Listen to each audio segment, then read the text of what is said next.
So welcome to the Bezos Scholars Program Q&A webinar. Today we have the privilege of hosting 2017 Scholar Sammie Casas from Dallas, Texas.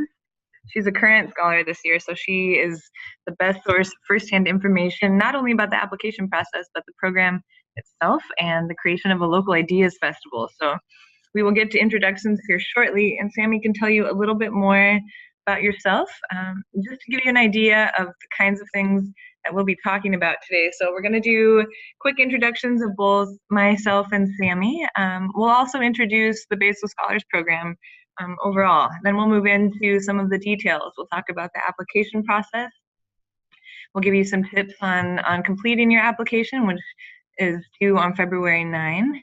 We'll talk then about the Aspen Ideas Festival and the trip to Aspen, Colorado. Then we'll talk a little bit more about local ideas festivals and that community change project that our scholars create during their senior years.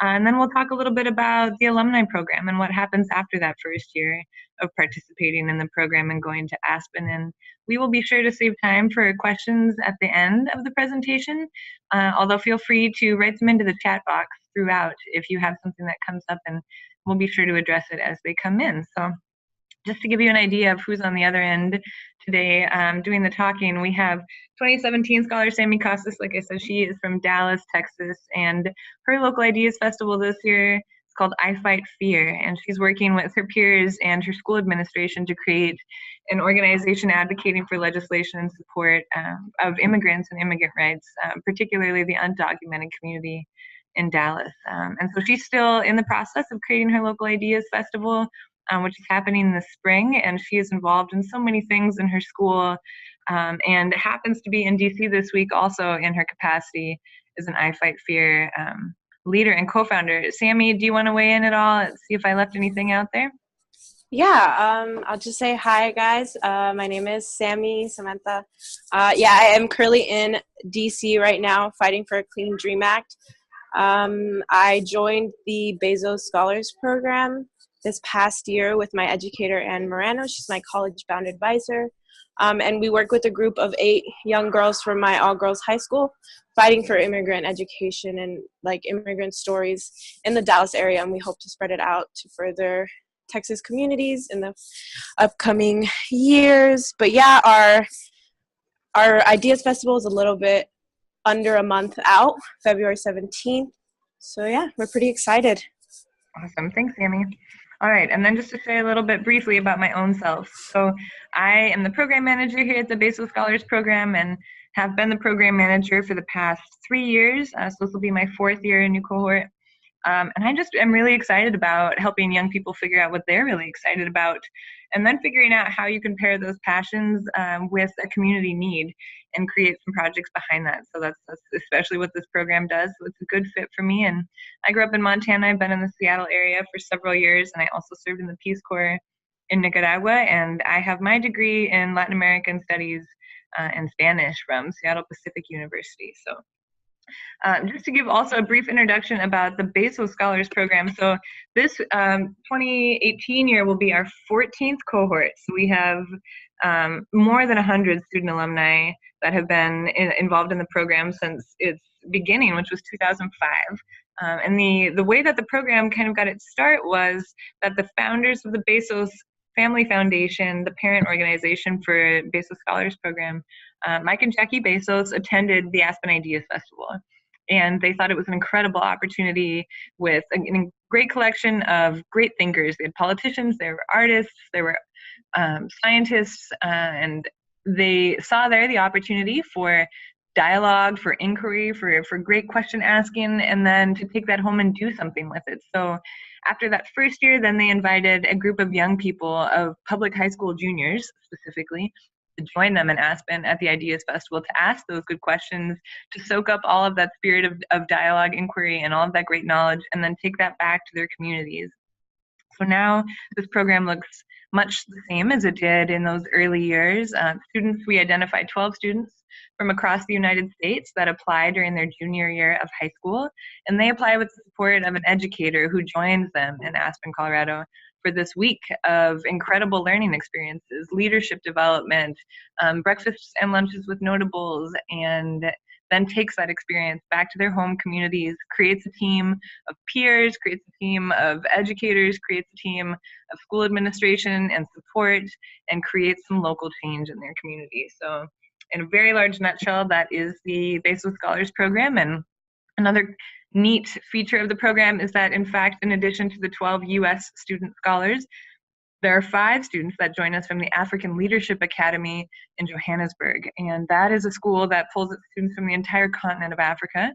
We always have such a diverse group of students, not only from their ethnicities, but also their interests, the fields that they've already started working in, and where they're headed in life. So those students also join us in the week in Aspen along with an educator, and also return to Johannesburg to create a community change project. So really, in being a part of the Bezos Scholars Program, you're not only having an incredible access to a worldview, perhaps outside the one you've been able to know in your own community, but also from around the world, and meeting new friends from the continent of Africa as well. So I'll jump in briefly to the nuts and bolts of the application process, and then I'll let Sammie tell you a little bit more about her own experience.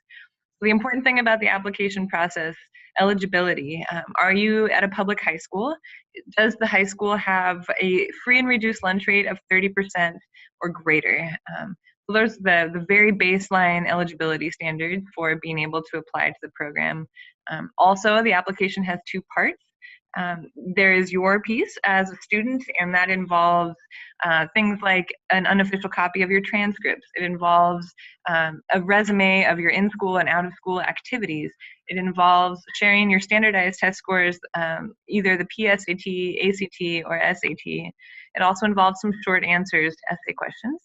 And the second piece is your supporters. So you apply to the program with an educator that will see you through the entire project, not only join you for the week in Aspen, but also participate in all of the year-long programming, including monthly webinars, check-in phone calls, help with the grant proposal, which we'll get more into later, and really serve as a thought partner throughout the whole process. We also want to make sure that your principal knows you're applying to the program and can respond to how they've supported student leadership in the school, and we'll ask you to submit 2 letters of recommendation on your behalf. All of those pieces, both your part, the short answers, and all of the supporting pieces, are due on February 9, 2018. So I believe we have about 24 days left in the application process, and it is helpful to give educators, letters of recommendation writers, and your principals plenty of time to complete their portions as well. So Sammie, maybe you want to share just a little bit about the application process. We can talk a little bit about the interview process as well, and then maybe you want to mention how you identified Anne Morano as your educator. Yeah, okay, so I like to say, like, I didn't find the Bezos Scholars Program, like, it really found me.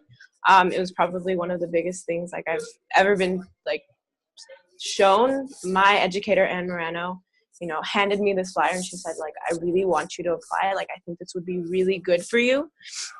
And so, like I do, like, I researched it, and I fell in love. And with the application, like, it's just something you have to get done. Make sure that you're really true to yourself, true to your causes. Like, that's what I feel like got me through. The, like, honesty of, like, I understand my community isn't perfect. Like, there's always changes that we can make in the world. But finding your supporters, I would have to say, like, you need to find someone that's patient. Miss Morano is definitely one of my biggest supporters. She's very patient with everything that I want to do. But someone who kind of really gets you and is really, really open to listening to all of your ideas. You're going to have a lot of sit downs where you're bouncing off of ideas with each other. And if you don't quite know who that educator is, but you know that there's an educator like that in your building, like, I would say get to know them, like, get to talking to them, see if this is something they might be interested with. Make sure you get their permission to put them down. I wouldn't surprise anybody with it, because it is a big commitment. You have meetings early in the morning, late at night, like, you're with this program for your entire senior year. And so, like, finding an educator that's gonna, like, be patient with you, be supportive of you, be your cheerleader, but also, know when to say, like, hey, like, maybe we should do this instead of this. Like at certain points, your educator becomes your collaborator, more so than like a teacher or something like that. And I was kind of unique. I took a counselor with me. So like, I would say keep your options open. Like I wouldn't discredit somebody before like it's going. You still got some time. It's like find a good person. But once you found that pair, this Scholars Program is going to bring you and your educator really, really close together. And I think that's really beautiful. Awesome. Thanks, Sammy. I would also add, Sammy, you said something that really resonates with me, and I have heard all of our Q&A webinar co-hosts mention, is authenticity. I think that authenticity is one of the things that really makes an application stand out. We regularly get questions about, how do I make my application stand out? Who are you really looking for? And Sammy, I would affirm what you said in saying that, the application is one way for us to get to know you on paper. And the best way to present yourself on paper is especially professionally. We're looking for applications that have, proper punctuation, that have names capitalized, that have had someone else look at these essays and make sure that they are complete sentences and that they clearly communicate what the author is trying to say. And of course, we're looking for students that demonstrate academic rigor, and that should not be confused with excellence. We're not always looking for a 4.0 or higher student, but we are looking for students that challenge themselves academically. So you might not be acing your AP Bio class, but you are taking AP Bio. And that's the student that we're looking for, a student that is challenging themselves, but also has demonstrated leadership in their community. So we're looking for individuals that have demonstrated that leadership in really any capacity, be that on a sports team, be that with a school club, be that in your church community group, be that just a need that you saw and wanted to do something about. Perhaps you noticed that there was, I distinctly remember an application from a previous cohort of a young person who noticed that there was no swim class for older people in the community, but only young people, and he started swim classes for older people in the community. So we are not always looking for a traditional or conventional sense of leadership, but that is something that we do check for. The next step after application season are due on February 9. We then send all of those applications to an external selection committee to be read and read and read again. And each of those selection committee members will score those applications, and then we'll come up with a list of 24 finalists that we then do phone interviews with. And each of those phone interviews is an opportunity to get to know you off the page. And as Sammy said, be very authentic in doing so. That's our opportunity to get to know who you are and what gets you excited, and find out if you're going to really bring something to the group in Aspen, and learn who you are as a person, but also to ask questions. So I would share that I think, Sammy, what you've said there about authenticity is especially appreciated. So once we've selected folks, we've done the phone interview process, we'll then identify the 12 scholars and 2 alternates to head to the Aspen Ideas Festival, and that is the next piece of this program. And the Aspen Ideas Festival is in Aspen, Colorado. This year, the program dates are June 23rd through June 29, 2018, and all participants, both students and educators, are expected to be at the festival for all of the dates that we have required and participate fully during that time. So there's so much to do during that week, which is why we do encourage folks to clear their schedules entirely. It's a super busy week. But everyone attends the Aspen Ideas Festival in all capacities. Scholars are welcome to attend any and all sessions. We especially encourage people to think about the sessions that may or may not have anything to do with anything they already know about. We like to think of Aspen as that time to challenge yourself ideologically and ask good questions, because you have that privilege of being in front of some experts in the field that can defend themselves and their points of view. But we also have some neat scholar-exclusive experiences. We have breakfasts and lunch every day with one of the speakers at the Aspen Ideas Festival, and that's just the Bezos Scholars group. So you get the opportunity to ask questions of these folks and to chat with them about how they ended up where they are and what keeps them excited about their work and where are they headed next. Concurrently with all of that, we run our own leadership programming on campus at the Ideas Fest, and we do about 35 hours of both personal and team leadership development so that we send folks back to their communities prepared to ideate, to develop on these community change projects and then execute them. It's also worth mentioning that Aspen is a really beautiful mountain town at about 8,000 feet, where the air is thin. So it's a beautiful week in the Rocky Mountains, and there are cottonwood trees and aspen trees everywhere. What looks like summer snow is always on the ground in Aspen. And Sammie, I think this is the right opportunity for you to share a little bit about your experience at Ideas Fest. Maybe you have a favorite speaker that still sticks in your mind, but by and large, just how you felt about that as a kickoff to what was the year to come. Yeah, so the Aspen Ideas Festival is probably one of the best weeks of my life.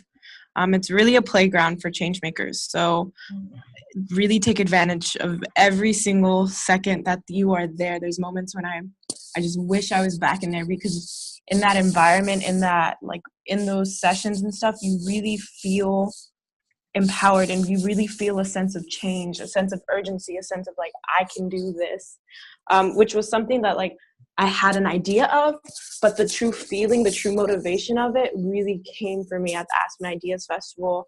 And basically the entire idea of my local Ideas Festival came from there, because when I came into the Scholars Program, I had an idea of what I wanted, and halfway through the week, they told me, it changed completely. So I got to meet Dolores Huerta, who is a prominent civil rights activist. She's really big into Latino rights, immigrant rights, migrant worker rights. And she said one simple sentence to me, or gets to the session, but when she was talking, I felt like she was talking to me. Everything she said, I felt was just targeted at me. She said, you can fight, you can fight, you can fight.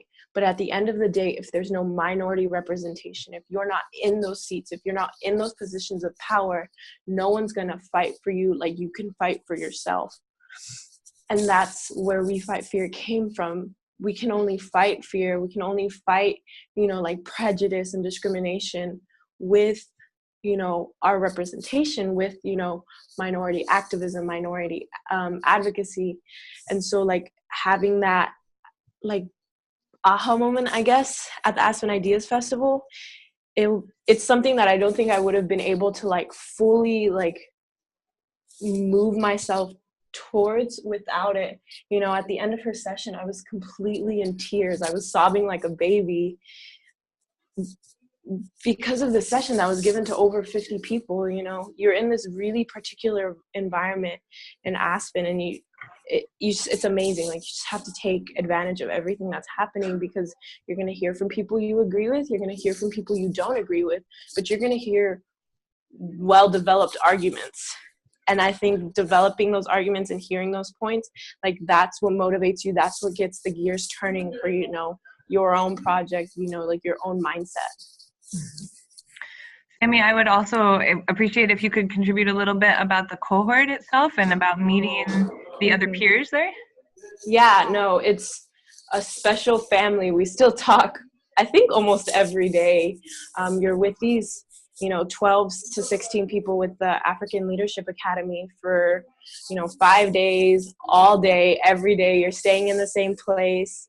You're eating all your meals together and stuff, and you really get to know these people, and it really creates a sense of family, but also a sense of support once the week is done, because everybody has this project. Everybody, is going towards a goal. We might not always all be going towards the same cause, but we all have the same goal to make change in our community. So having that sense of support between those 16 people is really important. Between those 16 similar aged kids, you're not in this alone. You have this group of people who've gone through this amazing experience with you, and I think it's really unique. I've never had such an experience where I got so close to people so fast, so emotionally attached, which was it was just amazing.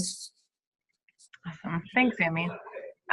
Sammie, you just shared a thing that I think that we as the Bezos Scholars Program staff talk about a lot, as it being family. Once a scholar, always a scholar, and the year that you are with this cohort and doing the change project is, as you said, they're your family. Everyone's in it together, and you're all working on it differently and at different times. But the Aspen Ideas Festival week is the first opportunity that you meet these people and start kind of cementing those relationships. And now that we have 13 cohorts, like I shared earlier, we have scholars that have known each other for for many years and still continue to stay in touch. So I think that speaks, Sammie, a little bit to what you were saying about creating some fast friendships during that week that last and stick through beyond the projects, beyond university, and well into real life. So moving on just a little bit here, going to talk about the Local Ideas Festival itself. And Sammie, will definitely hear from you on I Fight Fear and the development of that project, but I thought I might also share just a few other examples of different festivals that have been celebrated over the years. Well, first of all, what is a Local Ideas Festival? You know, that name comes from the Aspen Ideas Festival as a local iteration of that experience of being around change makers, of contributing to the community voice, of pushing young people to have involvement in their community and have their voice be heard through the process. So Local Ideas Festivals are projects that scholars put on with support from peers in their community, from teachers, from school administration, and with a little bit of support from the Bezos Family Foundation in regard to seed funding. So part of the project is completing a grant proposal. The proposal is for $1,000, and that money goes to the school in support of the project. Schools are eligible to receive this money for up to 3 years. So total of $3,000 for these Local Ideas Festivals over 3 years. And Local Ideas Festivals take on all shapes, sizes, and forms. We have festivals that are 5,000 people big, and we have some festivals where 20 people attend, and we have some festivals that are week-long events, and some are one-day big bashes, and some are year-long programs in classrooms. And so there's really no one thing that a Local Ideas Festival can be or is, which is why I thought I would share a little bit about some of these festivals. On the top left there, you see a picture of the Unraveling Gender Group. This was in New Rochelle in New York, and the idea there was that the student Anna Cibelo, who's a 2016 scholar, really wanted to see some change in the conversation and tone about gender in her high school, and she did pick some smaller tangible projects that they wanted to put on their list of we did this year, including the graduation robes. So before Anna took on this project, you know, girls wear one of the school colors and boys wear the other school color, and she felt that was rather exclusive to non-binary options or folks that didn't identify as neither male nor female.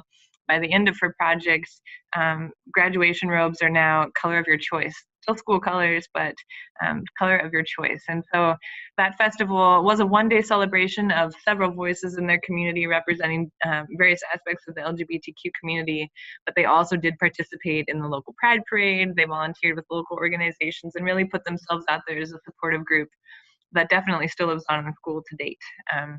In the middle on the top here, we have Pablo Hockey. That was a program in Davenport, Iowa in 2014.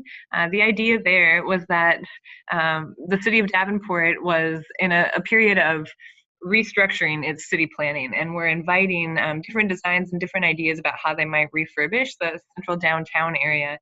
Pablo and his team of students on the Our City movement rallied together to get millennials' voices heard in the city design process. You know, how were they going to create a downtown that millennials wanted to live in, wanted to use, would spend time in the parks, would frequent the businesses? And so Pablo and his team actually created an advocacy group that spoke at several city council meetings, rallied community members, and certainly rallied their school peers in participating in that design process. On the right, you see Deborah Gonzalez. She's from Miami, Florida, originally from Cuba, and was on fire for immigrants' rights. And so her fest, called Fly Fest, is an acronym really for the Florida League of Young Immigrants. And her festival was about bringing together immigrant voices, both success stories as individuals that younger people could ask questions to of how did you get from this one space and are now in this position of speaking to us, but also bringing in community groups that were supporting immigrants with things like degree validation, with access to local childcare supports for mothers, etc. And she got some fairly big names and was covered by Univision that day in Miami, so that was exciting. That festival now in its second year has expanded beyond just the immediate Spanish-speaking community in Miami, but it's also now involving the Haitian Creole-speaking community in Miami as well.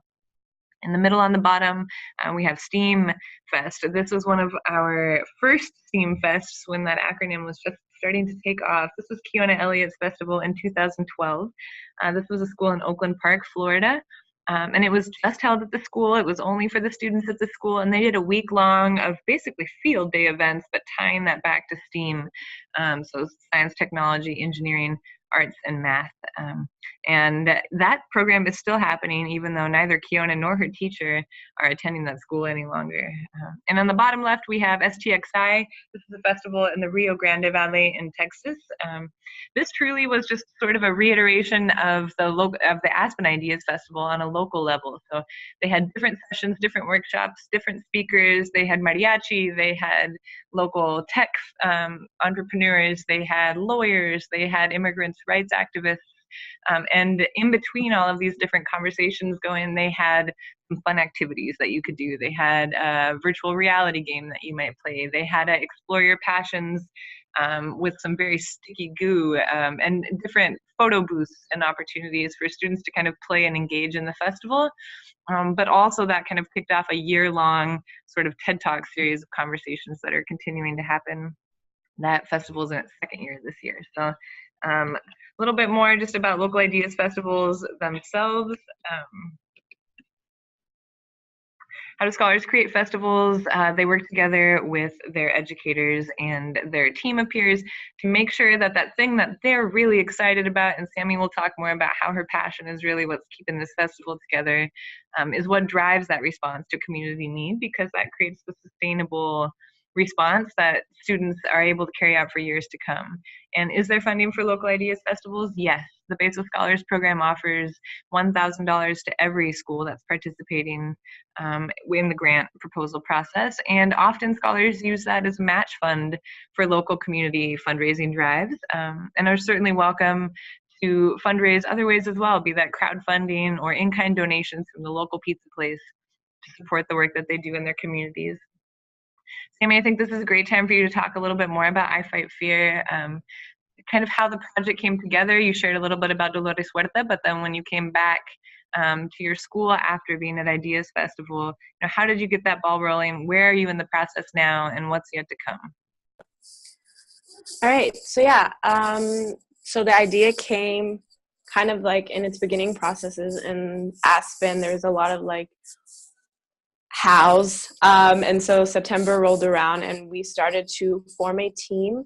So we go through all grades in our high school, which is really amazing.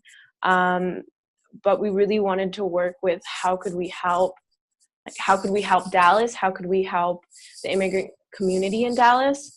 And so we came upon our kind of like final idea of doing a one-day conference where the morning part is going to be immigration education. So we'll have 4 speakers that are all confirmed in the morning, and kind of like giving the logistics of what's going on in immigration reform right now. What is DACA, what is TPS, kind of giving that well-rounded like base to immigration education, but also like what are your rights, like where do you stand if you are DACA-mented, if you are undocumented, if you are a child of an immigrant, where do you stand? We're doing information sessions on that in the morning, and then in the afternoon we'll break it down and kind of be what's your story, what motivates you, what are you behind, what is immigration to you, what is DACA to you, what is being undocumented to you, how do you feel, how does the current state of the administration like making you feel, and stuff like that. And like, how do you tell your story, like what forms does it take? So we have artists, we have like college students that are trying to be like lawmakers and lobbyists and stuff like that. We have filmmakers and stuff, and just kind of things like that, which show like stories have different shapes and sizes and forms and rhythms, and we just want to show people that okay, maybe public speaking is not for you. Draw your story, get it across. At We Fight Fear, we really believe that the basis to advocacy and activism are storytelling. Like, what is your story? And so to get minority youth into activism and advocacy, we're pushing for that story aspect of it. And in between, we'll have activities and stuff like that. We're hoping to have the mayor out. But it's kind of just a day of it's a day of education and celebration of stories, which is the short, line of it. We're a little bit under a month out, which is crazy this past month of just getting everything done. But it's a lot of planning. It's a lot of hows, but when you get a good team together, when you focus on your basic steps, it gets done, and you see it start to build and build and build. And keeping the passion is, every day I go to school with documented kids and undocumented kids, and it makes it hard, when they ask questions like, well, what do I do for college? How do I pay for it? How do I do all of this? That kind of uncertainty, that fear, is what we're fighting. And so that's my passion. I want to live to take away that fear, give them certainty. So that finding something that really, really gets you, strikes a chord in your heart, pushes you further and further and further. And for me, those are the girls at my school. Those are the kids in my community that face the uncertainty. That's what motivates me. Mm-hmm. Thanks, Sammie. I think you're talking about your passion here is not only relevant because that's how you get this work done, but I think it merits mentioning that you're doing this entire project during the same time that you're applying to colleges, that you're working on scholarships, that you're living a very busy senior year. And maybe you'd like to just speak a little bit to the role that time management and having strong support systems plays and being really successful in creating the local ideas festival. And of course, the support of your team as well. Mm-hmm.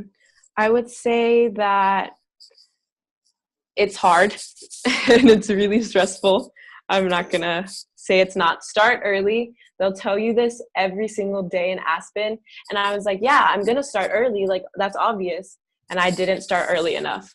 It was when that school year starts, run, don't walk. You got to start working on it and stuff. I would say my best technique is kind of block it out and say, okay, for this 30 minutes, I'm going to 100% give myself to We Fight Fear.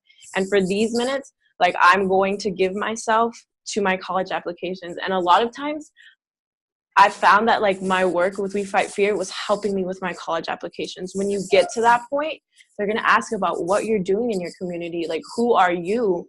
And this program is who I am. These people are who I am fighting for, and that's become a part of me. And so when you can write a good essay to explain yourself, it helps your cause. It helps kind of set you straight. And so I would say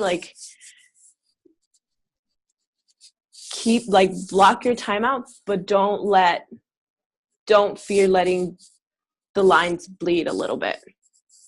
What you're doing this senior year, you're going to have a lot of hard times. You're going to have a lot of hard times, but when you're really passionate about something, it's going to keep pushing you forward and pushing you forward. So when it seems like it's the end, when it seems like it's too hard, you have your educator, you have your team. So make sure to delegate. That's important. I've learned that you cannot be a control freak and be a Bezos Scholar. And if you are a control freak and a Bezos Scholar, then you are going to have a very, very hard time. It just doesn't work. But prioritize, buy a planner, invest in Google Calendar. You're going to be using it a lot. You're going to have your phone on you with all times. You're going to have your business cards with you at all times. Don't be afraid to put yourself out there. 90% of the work is advocating for yourself. Your program comes together by advocating for yourself, because you advocating for yourself is advocating for your cause. So I'd say those are my biggest keys to getting it done. Awesome. Thanks, Sammie. Okay, so what then happens next? You do this program, you go to Aspen, you meet an amazing cohort of people that are your family of friends for years to come. You work on this incredible change project during probably what's the busiest year of your life to date, and then you go off to college, and then what happens next? And the Bezos Scholars Program, like we said, once a scholar, always a scholar, does not go away. In fact, the alumni opportunity and alumni networks, they are quite robust. We have more than 100, I want to say off the top of my head, I think we have about 130 student alumni and nearly 100 educators at this point. And we are constantly looking for new ways, new opportunities, things that our scholars are interested in, so that we can continue to offer some cool opportunities and support for students. So you can see here just a couple of pictures of what that sometimes looks like. On the left, we had a photo of a group of scholars that met up in the Bay Area earlier this past, well, I guess we're in a new year, last year. And we had scholars from 2009 through 2016 and all of the years in between. Some of that are students at Stanford and Berkeley, and some that are just working in the Bay Area that get together for brunch every year. On the right, there's a picture of folks repping the program, Bezos Scholars T-shirts. They're at a TED festival. The Bezos Scholars Program has several connections with the TED community, and we are always excited to send interns to the TED conferences, to the TED Ed conferences, to the TED Women's conferences. And so there are just all sorts of ways that we plug scholars into different internship opportunities with TED Fellows, with the Aspen Institute, etc. So things to look forward to in your year after being an alumni. Continued support. We love to cheer kids on all the way through college and beyond. The internship opportunities, like I said, as soon as they're made available to us, we push that back out. And some of them are specific to students that are still in a four-year university, and some of those are specific to students that have graduated from a four-year university and are in graduate school or are in a career opportunity. Sometimes we have regional gatherings, like I shared the one in the Bay Area. We have a significant scholar community in New York, also in the Midwest, closer to Chicago, and then down in the Carolinas. So there seems to be kind of pockets of where students settle after they've gone to university. And if there's one thing we do all have in common, it's our great love of eating food together. Which we also try to pair with that kind of conversation with notables. So like we talked about with what happens during that week in Aspen, that's kind of something that we keep up afterwards. So it becomes optional and it becomes something that we make available to alumni if they're interested, but we do continue to host webinars that you can tune into with different notables a couple of times throughout the year. And if we're able to connect a regional gathering with a notable individual we know in the area, we'll connect those dots so that there's someone really interesting that starts the conversation at the table, and that we have all the scholars from different years with now different life experiences together to contribute to that conversation. I think another important thing about our alumni network, while it is more of an informal and organic happening, are mentorships. We have several of our older scholar alumni that are mentors with younger students, and vice versa. We have some of our younger scholars that are providing some fresh perspective and insight to some of our older alumni who are now back in the classroom or doing work connecting with young people. And I think the back and forth that happens between our scholars in a mentorship capacity is one of the most interesting things of our alumni community. And we keep that going in several different ways, but primarily driven through our LinkedIn and our Facebook groups that are closed and private to scholars to share out, but continuing to just resurface the opportunities to reconnect, connect with one another either professionally or personally, and hopefully if there's food around as well. So Sammie, maybe since you're not yet an alumni, but you're very close, it's coming up, maybe you want to share about something that you're kind of specifically excited about in moving into the alumni category after this year? Yeah, I'm pretty excited for it. There's a lot. When she says there's a lot of opportunities for TED Talks, like there's a lot. You get to see them. I'm not old enough yet. But it's a big community, and I think like having that kind of like connection, like there's alumni at a lot of colleges that like you'll be thinking about your senior year, so maybe you haven't met them personally, but you're able to like reach out. I've reached out to some of the alumni about like my Ideas Festival, and that's kind of really helpful to have somebody who's already been through it, already went through the trenches, sort of say, and you kind of like have that kind of experience to help you kind of grab your footing, which is really nice. I'm really excited to kind of just have that like network around me. It's always nice to have people, you know, around the country and stuff like that when you just need advice and stuff like that. So I'm pretty excited to join the alumni network. Awesome. Thank you. Well, I feel like that's a fairly broad overview of the program overall. We've covered application, we have covered the week in Aspen, we have covered local ideas festivals and the beyond part of the program. So definitely want to make sure that there's opportunity for folks in the room to ask any questions they might have, either of myself and about the program or of Sammie and her experience. You are welcome to either unmute yourself or type questions into the chat box, and Sammie and I will take it from there.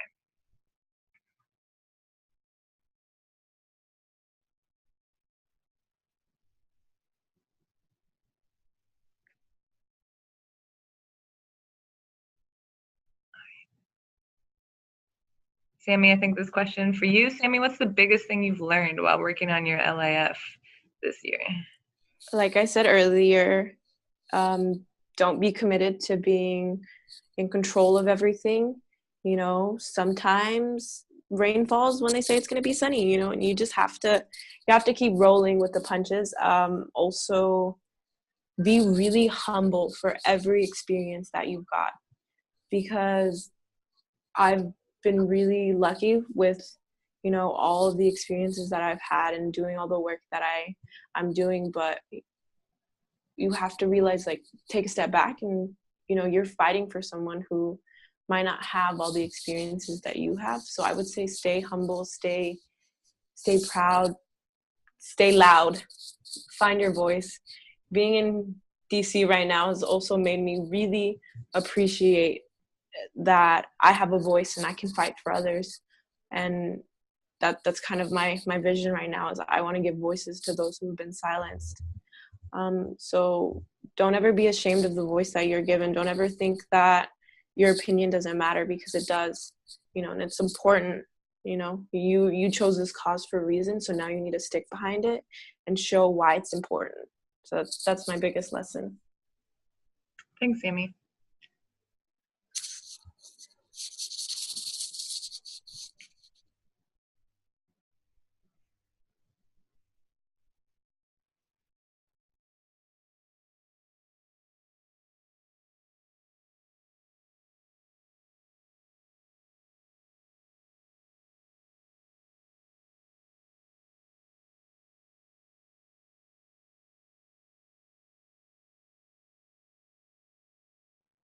All right, we'll give it just a few minutes more to see if we get any more questions here before we head out.